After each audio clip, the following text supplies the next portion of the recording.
तो अब नाश्ता करती हूँ मैं, और काम वगैरह तो मेरा हो चुका है। तो इसके बाद मैं एडिट करूँगी, गुरु पूजा का पार्ट 2 ब्लॉग डालूँगी आज। तो आप लोगों से एक रिक्वेस्ट है, आप जब भी कोई मेरा ब्लॉग देखते हैं तो सब्सक्राइब ज़रूर कीजिए आप लोग, क्योंकि ऊपर लिखा रहता है सब्सक्राइब इंग्लिश में, और हिंदी में लिखा रहता है कि सदस्य ले।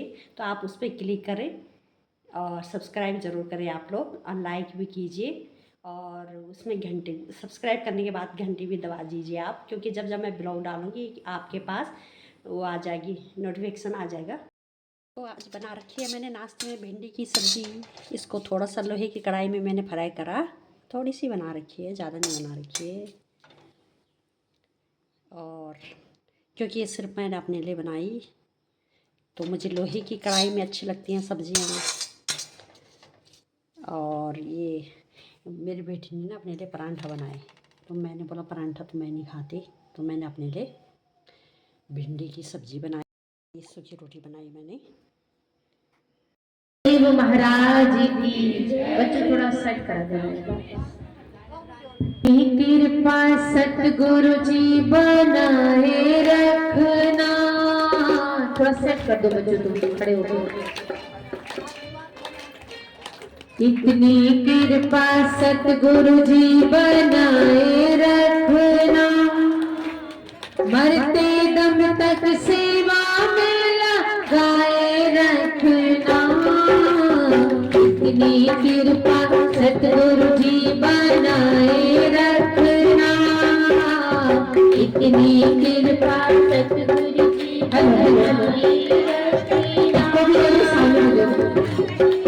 हर मरते दम तक सेवा में लगाए रखना। इतनी कृपा सतगुरु जी बनाए रखना, इतनी कृपा सतगुरु जी बनाए रखना। मरते दम तक सेवा में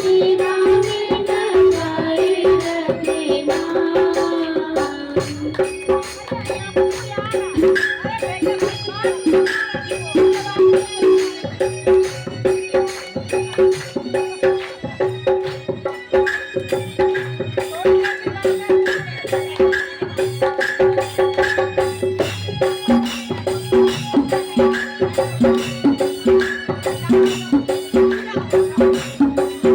सब लोग थाली की सेवा तो करते रहिए प्रेम के साथ।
तुम्हारे हाथ में बचाए रखना, आज तुम्हारे हाथ में बचाए रखना। मरते दम तक सेवा में लगाए रखना। इतनी कृपा सतगुरु जी बनाए रखना, इतनी कृपा सतगुरु जी बनाए रखना।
लड़िया कार्तिक दीना टूटे।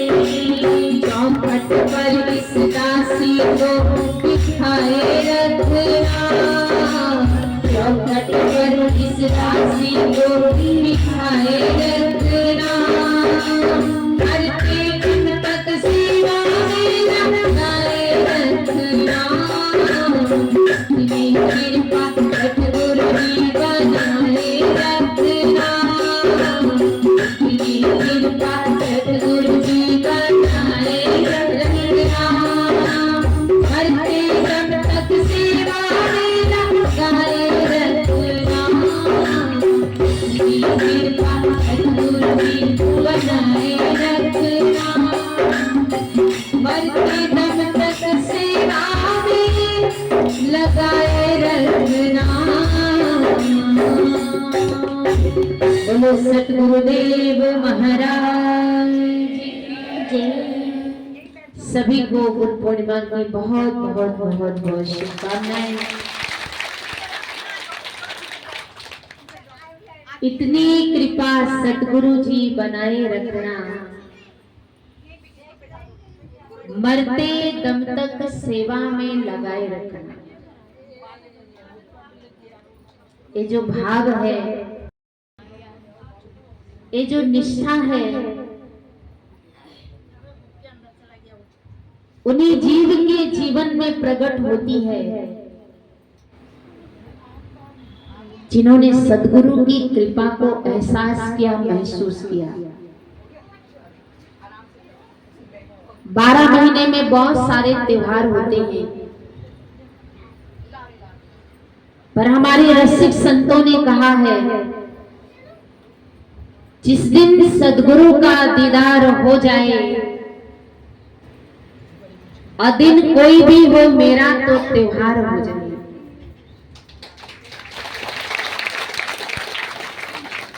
और जब सद्गुरु अपने जीवन में मेहरबान होते हैं तो एक भक्त कहता है कि रुतबा तो मेरे सिर को तेरे दर से मिला है। ध्यान से सुनना, रुतबा तो मेरे सिर को तेरे दर से मिला है, हालांकि मुझे सिर भी तेरे दर से मिला है। औरों को जो मिला है मुकद्दर से मिला है, पर हमको तो मुकद्दर भी इसी दर से मिला है। और जब ये भाव आपके अंतःकरण में उपजने लगेंगे तो हमसे प्रभु जी दूर नहीं है, ना उनसे हम दूर हैं। इसीलिए कहते गुरु की महिमा है अनंत, अनंत किया उपकार, लोचन अनंत उघारिया, अनंत लखा गणहार। गुरु कृपा जब मीरा पर आई तो जहर को अमृत बनाने की कैपेसिटी मीरा के जीवन में आ गई। अब मैं जल्दी ही गुरु महाराज जी की कृपा से एक भक्तमाल गाथा है, तो श्रावण के महीने में जल्दी उस भक्तमाल गाथा को हम श्रावण महीने में आप लोगों के सामने सुनाएंगे। उसमें नाभाजी महाराज ने जो भक्तों का चरित्र लिखा है अपने गुरु की कृपा से, वो बहुत अनंत है, विशाल है।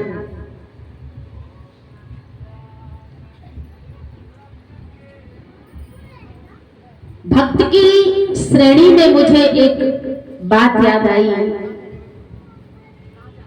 जिनका नाम है मक्खन शाह मौलाना। आपने सुना होगा, मक्खन शाह मौलाना का जो अपने गुरु की प्रति निष्ठा थी वो अनंत है।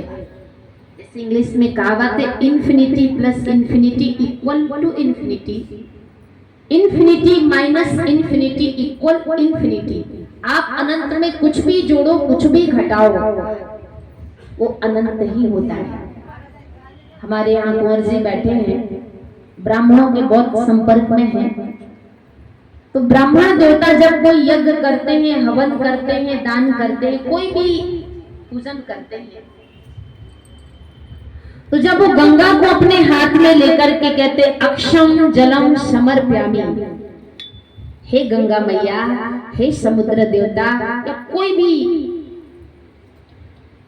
गंगा यमुना सरस्वती किसी को भी मान लो, अक्षम जलम समर्प्यामि, हे समुद्र देवता, एक लोटा जल हम आपको समर्पित कर रहे हैं। अब जरा सोचो, वो एक लोटा जल क्या समुद्र में डालने से या निकालने से उसमें कोई फर्क पड़ सकता है? तो आप कहोगे कुछ नहीं पड़ेगा। और जब वो एक लोटा जल समुद्र में डाला जाता है तो वो एक लोटा जल समुद्रमय हो जाता है। यह गुरु की सेवा।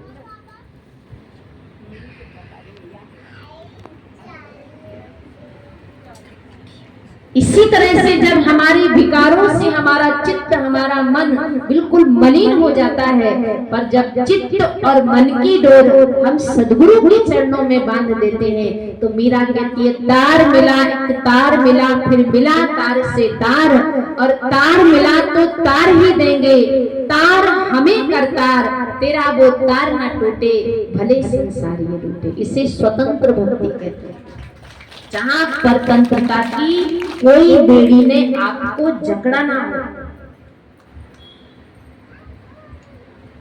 और वही मीरा बड़ी बुलंदी से कहती है,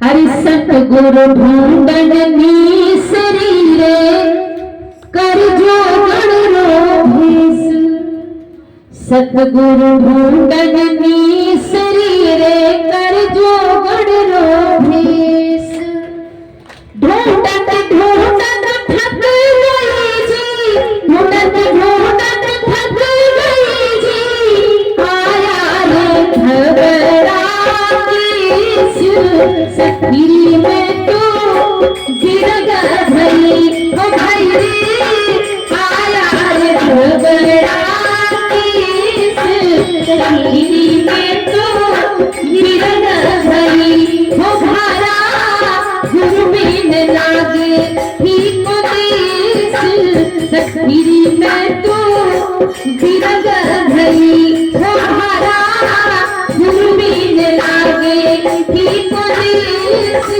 सखी में तो गिर गई।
सतगुरु ढूंढन नी शरीरे, कर जोगण रोगी, और ढूंढत ढूंढत थक गई जी, आया रे धवड़ा केस। धवड़ा केस का मतलब सफेद बाल आ गए, ढूंढते ढूंढती थक गई, पर जीव और जीवात्मा का मिलन नहीं हुआ। काय रो कागज करूं मैं, काय रो आप हमें गढ़वाली सिखा देना, हम आपको मारवाड़ी सिखा देना। जैसे कहते तुम हमें खून दो, हम तुम्हें आजादी देंगे, तुम हमें मारवाड़ी सिखाओ, हम आपको मारवाड़ी सिखाएंगे। बीरा जी कहती कायरो कागज करूं मैं, कायरो करूं बन रहा है, और कायरी में कलम करूं रे, गुण सु लिखो लो थारा। कैसे मैं आपके गुण को लिखूं? तो कहते धरती रो कागज करूं मैं, लेखनी सब बन रहा है, सात समुद्र की मसी करूं मैं, गुरु गुण लिखो ना। इतनी अनंत होने की महिमा। तो मैं आपको मक्खन शाह मौलाना के बारे में सुना रही थी। अगाध निष्ठा अपने गुरु के प्रति थी उनकी। जहां जाते सोबत बैठत उठत जागत नाम कह नानक तिनके भय सिद्ध काम। सोते बैठते हर समय गुरु का चिंतन रहता है। भारत देश से जहां जब दूसरे विदेश गया और अपने देश की सीमा में आने ही वाला था कि ऐसा वेग आया कि वो जहाज डूबने की स्थिति में आ गया। चिल्लाने लगे लोग और मक्खन शाह मौलाना ने अपनी 10 इंद्रियों को कंट्रोल करके उस सब पर रहमत बरसाने वाले सदगुरु को याद किया और कहा, ही सदगुरु, आज निष्ठा की डोर में तेरे चरणों में बांधता हूं, बस एक काम कर दे, मेरे जहाज को ठिकाने लगा दे। मैं तुझे वचन देता हूं, मैं 500 स्वर्ण की अशर्फियां तेरे चरणों में चढ़ाऊंगा। कहते कि नरसिंह जी को जब भगवान ने केदार रख दिया, पहले के जब तानसेन लोग राग छेड़ते थे तो जब मेघ राग गाते थे तो वर्षा हो जाती थी, दीप राग गाते थे तो दीपक जल जाता था। ऐसे रागों में, रागों की साधना में इतनी प्रबल मात्रा होती थी। अब कहते कि जब सदगुरु तक मक्खन शाह मौलाना की विनती पहुंची तो कहते जहाज डूबते डूबते डूबते डूबते बिल्कुल किनारे लगे। आज का मनुष्य होता तो हो सकता, क्या पता किसी और की रहमत लगी, अब तो किनारा लग गया, आप अपनी जगह, हम अपनी जगह। वजह से मक्खन शाह मौलाना घर आए, भोर होते ही मक्खन शाह मौलाना ने 500 सरफियां की पोटली ली और सोचने लगे कि मैं सदगुरु को कैसे पहचानूं कि कौन सा पूर्ण सदगुरु है। गोविंद सिंह की 24 गद्दियां लगी हुई, एक एक गद्दी में वो गए, सबको उन्होंने 2-2 अशर्फियां, 5-5 अशर्फियां सबके चरणों में चढ़ाई और मन में सोचा कि जो पूर्ण सदगुरु होगा वो मुझे जरूर राह दिखाएगा। और सब गुरुओं के पास गए, 5-5 अशर्फी दी, सबने आराम से रख ली। पर मक्खन शाह मौलाना को संतोष नहीं हुआ कि जिसे मेरी निगाहें ढूंढ रही हैं वो मेरा सदगुरु कहाँ है। तब बकाली में जाकर के लोगों से पूछा कि कोई और रह गए हो तो हमें बता दो। तो लोगों ने कहा, एक फक्कड़ साधु है, गुफाओं में रहता है, स्थिति बड़ी गंभीर है, जिनका नाम है गुरु तेग बहादुर। ढूंढते ढूंढते जब बकाले में मक्खन शाह मौलाना गए तो देखते हैं फक्कड़ शरीर, मैल लगा हुआ है, जटाएं बनी हुई हैं, शरीर से दुर्गंध आ रही है। और जब मक्खन शाह मौलाना उनके पास पहुंचे और जैसे 5 अशर्फियां गुरु तेग बहादुर के चरणों में रखी तो मुस्कुराकर गुरु तेग बहादुर कहते हैं कि अरे तू मेरा वचन भूल गया, तूने जब तेरा जहाज पानी में डूबने वाला था तो याद कर उस स्थिति को कि तूने अपने सदगुरु से क्या वादा किया था। और आज मेरी पीठ को देख। और जब मक्खन शाह मौलाना ने गुरु तेग बहादुर की पीठ को देखा तो कीलों से धसी हुई पीठ, लहूलुहान रक्त से पूरी पीठ रंजित थी। जब तेरा जहाज पानी में डूबने वाला था उस समय मैंने तेरे जहाज को बचाया और उस समय तूने अपने गुरु को 500 सरफियां देने का वादा किया था और आज 5 अशर्फियां देकर तू गुरु के वचन से मुकर गया। जैसे मक्खन शाह मौलाना ने सुना तो कहा, मिल गया मेरा सदगुरु, मिल गया मेरा इश्क जिसकी मुझे तलाश थी। और कहते उस निष्ठा ने मक्खन शाह मौलाना की निष्ठा को और ज्यादा आज की स्थिति कैसी है? एक व्यक्ति खजूर के पेड़ में चढ़ा, खजूर का पेड़ जानते हैं?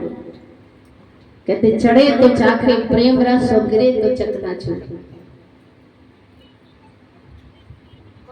खजूर के पेड़ में चढ़ा, खूब खजूर खाई, बढ़िया मीठी मीठी खजूर खाई। अब जब खजूर खा के पेट भर गया, अब सोचता हूँ कि भाई मैं उतरूं कैसे?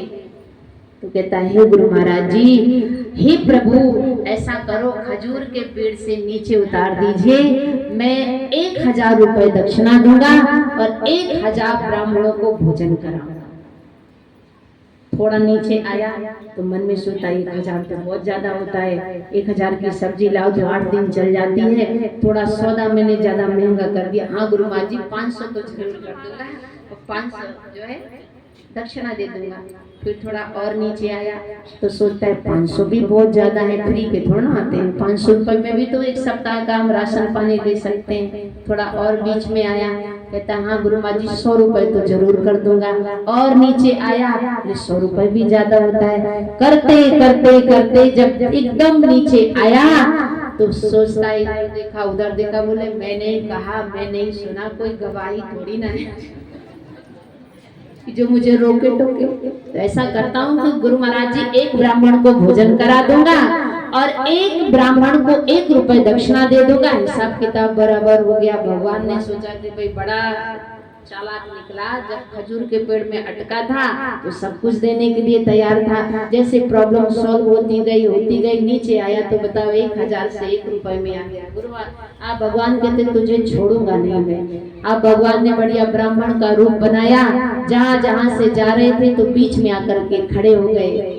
कहा महाराज आप हैं कौन, अपना परिचय दीजिए। और आपकी स्वरूप को देख करके लग रहा है कि जैसे आप ब्राह्मण हो। तो भगवान मुस्कुरा कर कहते सही पहचाना भगत, मैं ब्राह्मण ही हूँ। कहा आपका नाम क्या है? कहा मेरा नाम सबरे ब्राह्मण है। कहा अच्छा है, कल हमें एक ब्राह्मण को भोजन कराना है, 1 रुपए दक्षिणा देनी है, तो ऐसा करना आ जाना। कहा ठीक है भगत आ जाएंगे। अब अपनी पत्नी को कहा कि देखो सबरे ब्राह्मण को भोजन करा देना। अब पत्नी अब कहीं कहीं की श्रीमती जी बड़ी शांत भी होती हैं, कहीं कहीं श्रीमान जी बड़े शांत होते, श्रीमती जी बिल्कुल 440 वोल्ट में होती हैं। ये तो आप लोगों का अनुभव है भाई। अब जो है गया सेठ तो कहने लगा देख मैं ऑफिस जा रहा हूँ, सबरे ब्राह्मण को भोजन करा देना। आप वो सुबह उठी तो उसने जवान से लेके बूढ़े से लेके बालक से लेके पूरे गांव में जो है ढिंडोरा पीट के आ गई, तुम भी आ जाना तुम भी आ जाना तुम भी आ जाना। गांव के ब्राह्मण को भोजन के लिए बुलाया। सुबह बढ़िया भंडारा चला, रात्रि तक भंडारा चला। चलते चलते लोगों ने सोचा इतना बड़ा सेठ के घर भंडारा हुआ, सेठ जी तो आए ही नहीं। तो बगल का पड़ोसी गया, कहने सेठ जी आप दुकान खोल करके बैठे हो और आपके यहाँ तो सुबह से भंडारा चल रहा है। उसने कहा सुबह से क्या भंडारा? बोले 10 गांव के लोग भोजन करके गए हैं और आप यहाँ आराम से। उसने फटाफट शटर बंद करी और घर आया तो देखा बड़े बड़े पतीलों में खीर पूड़ी हलवा सब्जी सब रखा है। कहा भगवान ये क्या है? बोले आपने तो आज्ञा दी थी कि सबरे ब्राह्मण को भोजन कराना, तो जी आपकी कसम मैंने तो एक भी नहीं छोड़ा।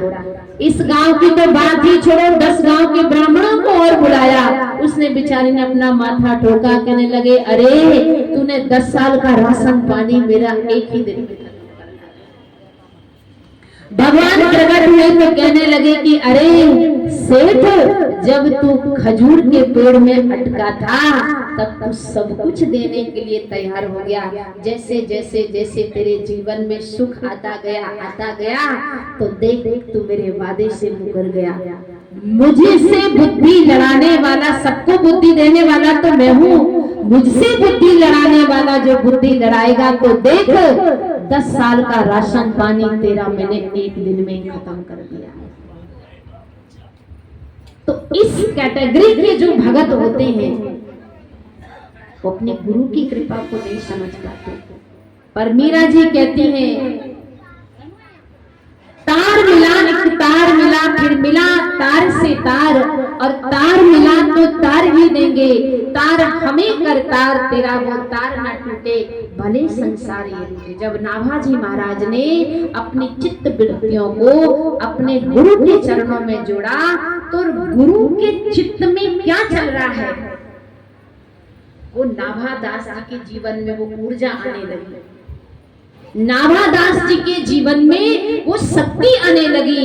और कहते जब नाभादास और नाभादास के गुरु का चित्त और मन एक हो गया, तो कहने लगे नाभादास जी को गुरु की कृपा से आज भक्त मार्ग ग्रंथ लिखने की उनको जो है कैपेसिटी उनके जीवन में आ गई। तो देखो, ये तो गुरु और शिष्य का रिश्ता है, अटूट होता है। अटूट का मतलब होता है जो संबंध कभी टूटे ना। और ये रिश्ता कोई एक जन्म की बात नहीं होती है। मीरा को भक्ति पाने में, मुक्ति पाने में, जीव और जीवात्मा के मिलन में पूरे 7 जन्म लग गए। कितने जन्म? 7 जन्म। अभी हमारा कोई निश्चय नहीं कि हमारा कौन सा जन्म दूसरा चल रहा है कि तीसरा चल रहा है कि चौथा चल रहा है। इसीलिए गुरु की आज्ञा आ रही, गुरु की आज्ञा जाए, कहे कबीरा दास की 3 लोक डरना। तो हम गुरु की आज्ञा में बंधे रहे। मैं जानती हूँ कि सबके पेट में अब बढ़िया विश्व। इस दिन हम गुरु महाराज जी से यही प्रार्थना करते हैं। रामायण में 2-4 ऐसी रामायण की चौपाइयां हैं कि अगर वो चौपाइयां आप गुरु महाराज जी के श्री चरणों में बैठ के, प्रभु श्री रामचंद्र जी के अपने कोई भी इष्ट के चरणों में बैठ करके अगर रोज प्रार्थना के रूप में गाओगे, तो कभी ना कभी आपके जीवन में वो भक्ति का अंश आ जाएगा। तुलसीदास जी कहते हैं कि सीताराम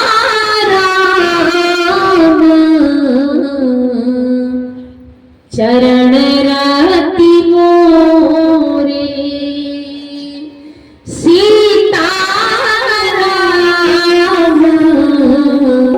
चरण राति मोरे, अनुदीन पढ़ाहूं अनुग्रह तोरे। सीताराम चरण रति मोरे। हम भी गुरु महाराज जी से ही प्रार्थना करें कि हमारा चित्त, हमारा मन श्री गुरु महाराज जी के चरणों में दिन दुगना रात चौगुना बढ़ता ही जाए, बढ़ता ही जाए। और ये जो रिश्ते की बुनियादी है, इतने जुड़े गुरु महाराज जी के श्री चरणों में कि संसार की कोई आंधी हमें मालिक के श्री चरणों से दूर न कर सके। किसी ने आते आते कहा था कि भाई जी 4 युगों का प्रसंग जरूर सुनाना, तो थोड़े समय आपकी 5 मिनट लूंगी। सतयुग का समय था। सतयुग में जब भगवान विष्णु आए, तो भगवान विष्णु ने नारद जी को जो चतुर्थ श्लोकी भागवत का ज्ञान था, जो वेद व्यास जी ने उसको 18,000 श्लोकों में परिणित किया, तो 4 क्रियाओं का ज्ञान स्वयं नारायण ने नारद जी को दिया। अब जब वो सतयुग का चरण समाप्त होने वाला था, तो सभी देवी देवताओं को भगवान ने बुलाया और भगवान ने कहा मेरे स्वधाम जाने का समय आ गया है, तुम्हारी कोई इच्छा है तो बताओ। सारे देवी देवताओं ने कहा कि प्रभु नारद जी को आत्मज्ञान की प्राप्ति हुई, हम चाहते हैं कि अगले जन्म में जब मनुष्य रूप में आओ तो हमें सेवा का अवसर देना। भगवान ने मुस्कुराते हुए कहा कि त्रेता युग में मैं राम बन के आऊंगा और तुम सब देवी देवता भालू बंदर बन के आओगे और सौभाग्य दूंगा। अगर आज आपको कोई भालू कहे, कोई बंदर कह दे कि मास्टर जी आप तो बंदर जैसे लग रहे हो, तो आपका जो बीपी है और ज्यादा है, लाल पीला हरा नीला गुलाबी सारे रंग आपके जीवन में आ जाएंगे। पर सेवा के लिए जितने भी 18 पद्म भगवान की सेना थी, वो सारी भालू बंदर जो बन के आए, वो सब एक से बढ़ के एक देवता थे। कोई किसी का चाचा था, कोई किसी का भतीजा था, कोई किसी का मामा था। 18 पद में सेना भगवान धरती पर लेके आए सेवा करने के लिए। अब जरा सोचो, जो भालू बंदर के आए बन के आए होंगे तो डलक के गद्दे में थोड़ी ना सोए होंगे। जैसे भालू बंदर जंगल में फुदकते इस डाली से उस डाली, वैसे उनकी एक्टिविटीज रही होगी, पर सेवा के लिए उन्होंने वो रूप भी धारण किया। खूब सेवा, रामेश्वर पुल बनाने का सेवा मिली, धर्म युद्ध लड़ने की सेवा मिली। अब जब भगवान श्री रामचंद्र जी मनुष्य शरीर की अवधि पूरी करके स्वधाम जाने लगे तो भगवान ने कहा आनंद आया, सबने कहा बहुत आनंद आया। अब भगवान ने कहा क्या इच्छा है? भक्त और भगवान का रिश्ता तो कभी टूटता नहीं, जो इच्छा है वो बता दो। तो सबने कहा प्रभु सेवा का बड़ा आनंद मिला, अगले जन्म में हम आपके प्रेम की कृपा के रस का पान करना चाहते हैं। मुस्कुराकर भगवान ने कहा जितने भी देवी देवता हैं वो सब मेरे गोपी ग्वाला बन के आओगे, मैं कृष्ण के रूप में आऊंगा और तुम सब गोपी बन के आओगे और तुम सबको मैं उस समय प्रेम की कृपा निछावर करूंगा। तो कृष्णम रसम पिबती इति ही गोपी, जिसने 5 ज्ञान इंद्री 5 कर्म इंद्री से अपने प्रभु की कृपा के रस का पान किया, तो गोपी कोई ना स्त्री है ना पुल्लिंग है, गोपी एक प्रेम की वो ऊंचाई है कि अगर वो जीवन में आ गया तो वही प्रभु की कृपा के रस का पान कर सकता है। तो गोपियों को भगवान के प्रेम का सौभाग्य प्राप्त हुआ। अब जब जो है द्वापर युग खत्म होने वाला था, फिर भगवान ने मीटिंग ली, सारे देवी देवताओं से कहा भाई गोपी बन के आए, खूब मेरा प्यार पाया, अब आपकी क्या इच्छा है? तो जितने भी यहाँ बैठे हैं तो हम तुम्हें अपना मत बना रहे हैं, बता रहे हैं। तो सारे देवी देवताओं ने कहा कि प्रभु अब हम आपके श्री मुख से अमृतमय वर्षा सुनना चाहते हैं, आपके श्री मुख से प्रवचन सुनना चाहते हैं। तब जो है मैंने सोचा भगवान ने कहा होगा कि अब मैं सदगुरु बन के कलयुग में आऊंगा, चाहे वो देश हो, चाहे विदेश हो, चाहे कस्बा हो, सब जगह आपको जो है मेरे श्री मुख से उस अमृतमय वर्षा सुनने का सौभाग्य प्राप्त होगा। तो समझो तो बात जरा सी, ना समझो तो इसलिए कहते हैं ना समझनिया वाले समझ के रह गए और मूर्ख रह गए दिल्ली में, और हरि बसत में हरिद्वार में, पर गुरु पूजा मनाई जाए कहाँ मनाई जाती है? दिल्ली में।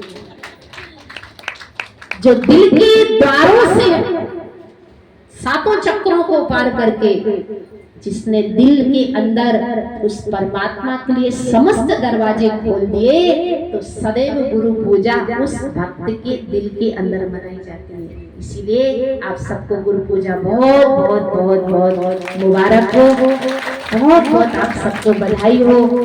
और मैं बड़ी खुश हूँ उत्तराखंड में आकर के कि हमारा मालिक का स्नेह, आप सब प्रेमियों का जो पार्टिसिपेट है हमें बहुत बहुत बहुत बहुत मिल रहा है। तो हम चाहते हैं अपने गुरु महाराज जी की ज्ञान की मिसाल को, इस सनातन धर्म के झंडे को हमें पूरे विश्व में लहराना है। पहले तो थोड़ा दूरियां थी,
आगे आती है, बड़े प्रेम के साथ सब गाइएगा। सभी से विनती है, भोजन प्रसाद लेंगे। ध्यान मूलम गुरु पूजा मूलम गुरु पादुका मोक्ष मूलम गुरु कृपा गुरुरे ब्रह्मा गुरुरे विष्णु गुरुदेव साक्षात् परब्रह्मा तस्मै श्री गुरुवे नमः।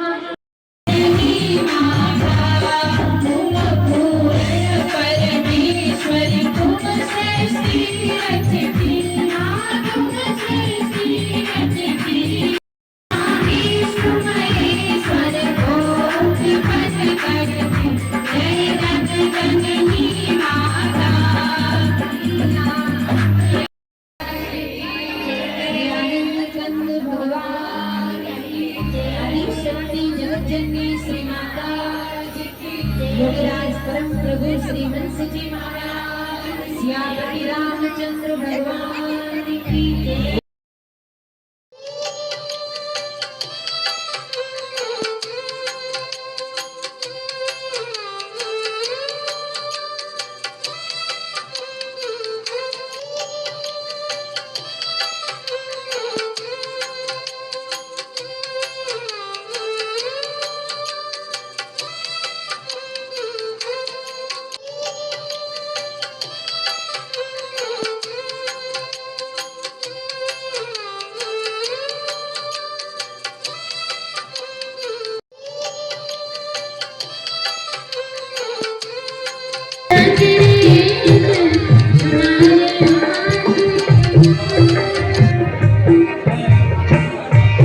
और यहाँ पर सभी लोग लाइन से आरती लेने के लिए लगे हुए हैं।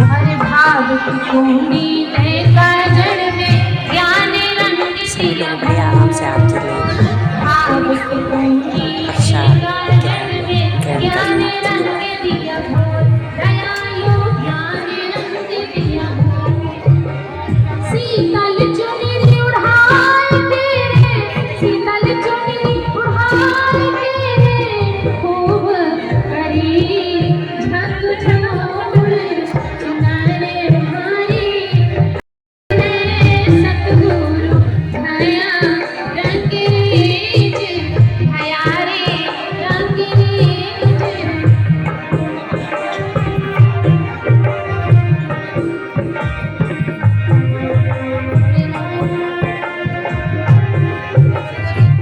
चल रहा है गुरु पूजा का भंडारा, तो सभी लोग प्रसाद का आनंद लेते हुए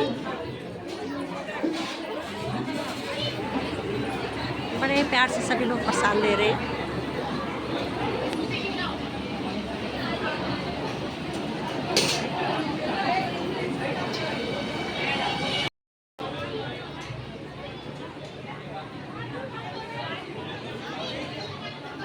कुलदीप गुरुद्वार की सेवा करनी। जय श्री सजाना कर कर बोला।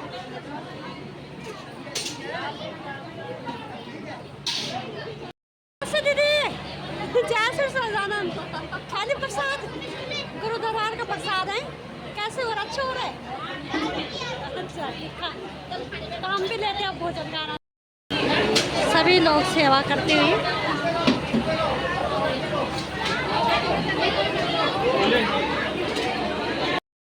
सभी गुरु भक्त लगे हुए हैं सेवा करने पे, लोग लगे हुए हैं सेवा करने पे। जय श्री सल्दानंद। आ चुका है हमारा खाना। तो खाने में है आलू के छोले, जैकन गढ़वाई बोलना आलू के झोल। ये है छोला और खीर अभी आ रही है, खीर की कटोरी। तो चले खाते हैं खाना।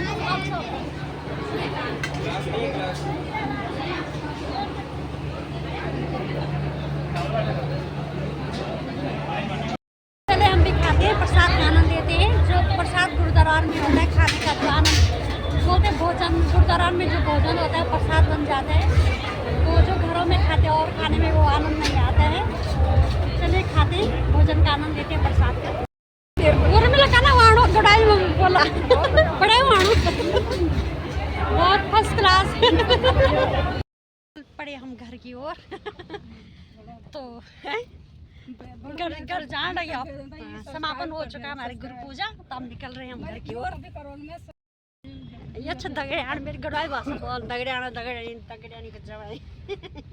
ये है मेरी दोस्त, हम पढ़ते थे पहले साथ में कॉलेज में स्कूल में। ये आगे मुँह नहीं देख रहा किसी।